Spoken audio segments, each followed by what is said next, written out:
I'm Professor Shikha Vyas-Doorgapersad. I'm from University of Johannesburg in South Africa. The topic of my presentation is assessing the status of Sustainable Development Goal, that is 5, in South African context. So what are the factors that contribute to gender inequality and we cannot achieve SDG 5 in our country? And that is the main research question.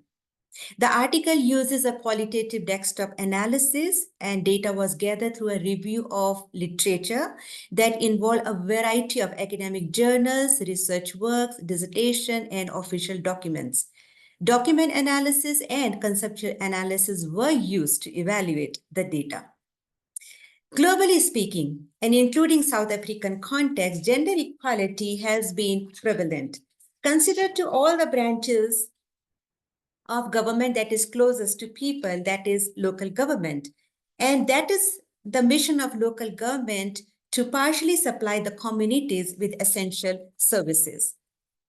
The role played by both men and women who work for the municipalities along with services that the communities receive from the local government have a substantial impact on communities' lives. Gender inequality is a real problem in South Africa, particularly at the municipal level. The reason?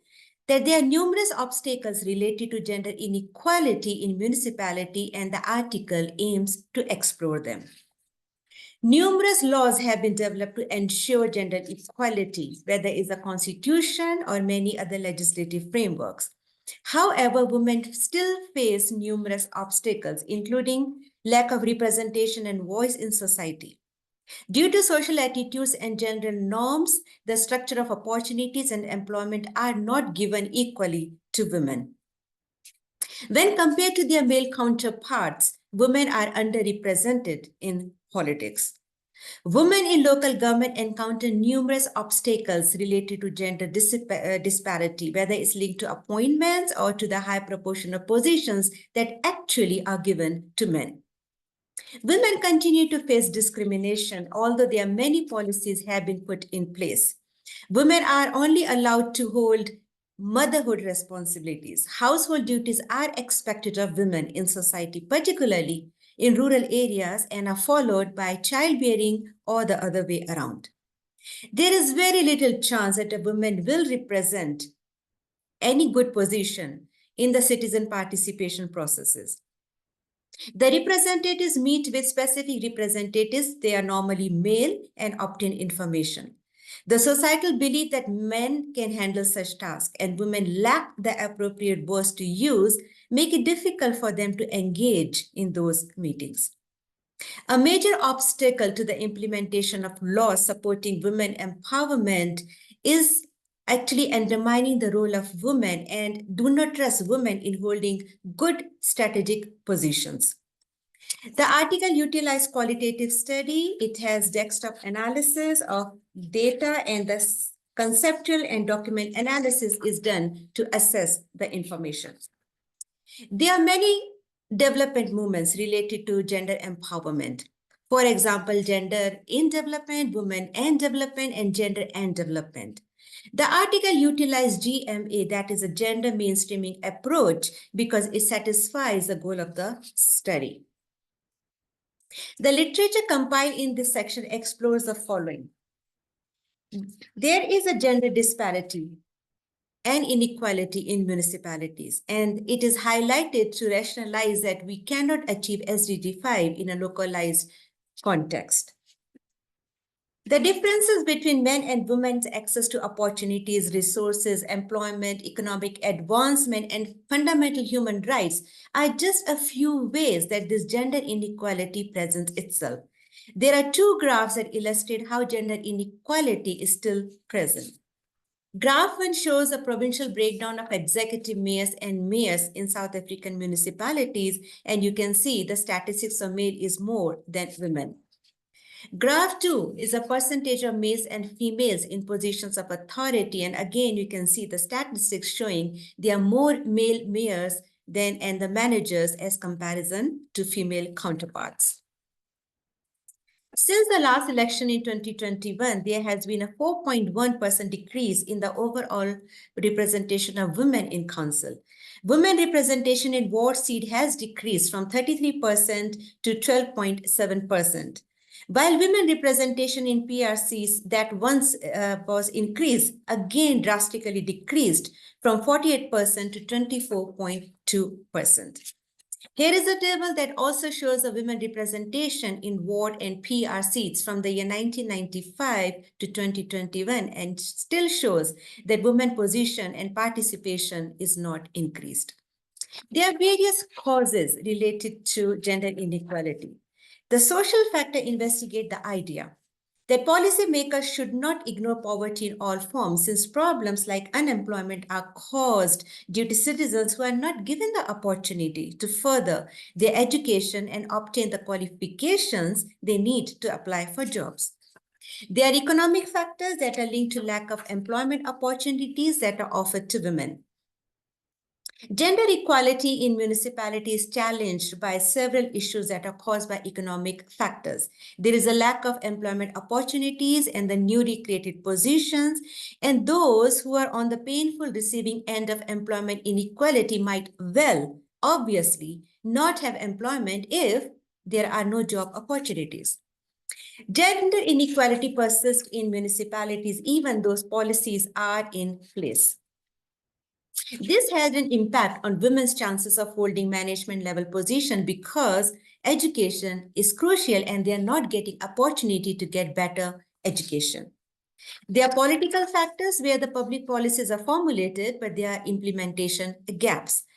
Once in office and hold the municipal offices, our public representatives fall short of their promises. They cannot meet with the demand of service delivery and also cannot improve gender equality. There are institutional factors when there is a lack of gender-based policies and programs.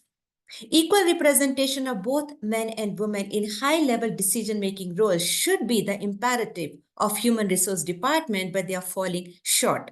Again, there is a lack of professional development, skills training, management training, decision-making skills, and mentorship programs. They all contribute to the perception that women are incapable of leading effectively. There are various duties that women have in their communities and at home, and they are not considered by the institutional structures and practices. There are many other reasons like traditional cultural norms, ideological norms, where women are seen just as a caretakers of the families. Because society believes that women should not hold positions of authority, it finds it difficult to accept having a woman in a leadership role and consequently does not support female leaders. All these changes and challenges require strategic intervention to ensure women are safe, protected, respected, empowered, honored, appreciated, and recognized for their knowledge, for their competences, and for their hard work. There are several resources that are required. We need to have a full participation and representation of women in political structures. We need to have gender-based policies and initiatives to bring gender equality in municipal setting. Councils are required to develop appropriate gender policies and strategies to enhance gender mainstreaming. To ensure that municipal employees are aware of gender equality, sufficient funding must be allocated to programs that include gender mainstreaming, education, and training. It is important to consider that education, competency, skill development, and capacity building are all necessary for women to advance to higher management roles in local government. To evaluate how well gender equality policies work, monitoring and evaluation practices should be in place. Human Resource Department should put forth and adopt a gender mainstreaming agenda as a means of monitoring and evaluation progress, as well as appropriate institutional arrangement. Given that municipalities are where women are most underrepresented in political decision-making and bureaucratic roles within the South African government, gender mainstreaming is crucial in this setting, as the findings have shown. The main cause of women's underrepresentation in positions of decision-making in local government is the stereotypical, cultural, traditional belief which made it evident that women could never hold positions of leadership, and their place was always beside men, providing support and running households. These beliefs have permeated and uprooted societal notions of what it means to be a woman, placing women in boundaries, expecting that they must stay inside. The article recommends the provision of a range of resources and supports, including gender mainstreaming in political manifestos, gender consideration in hiring procedures, gender inclusion in decision-making portfolios, opportunities for gender-based training and professional development, gender-sensitive legislative regulations, to state a few. To foster gender mainstreaming debates, dialogues, awareness, and eventually implementation and realization of SDG 5 in South Africa, these resources necessitate the establishment of gender forums, gender desks, and gender focal points. The article assesses the barriers to gender equality in South African municipalities. What are the causes? What are the effects of gender inequality? And the resources required to mainstream gender in political and bureaucratic procedures, and aims to contribute towards various disciplines, including gender studies, public administration, and local governance. Thank you.